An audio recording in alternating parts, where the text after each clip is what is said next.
Qələbə yaraşır sənə ey vətənim Azərbaycan, zəfərin mübarək. Silinməz tarixdən qaldı yaddaşda, bizimlə əbədi torpaqda daşda, sevin millət bu gün zəfər günüdür. Aşacaq igidlər əncal sadaq, verməzlər igidlər bir qaş torpaq. And içib bizimdir bizim Qarabağ, sevin millət bu gün zəfər günüdür.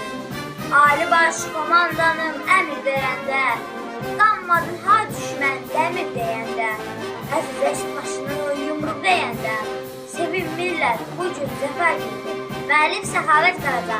Yaşasın Azərbaycan, yaşasın Ali Baş Komandan.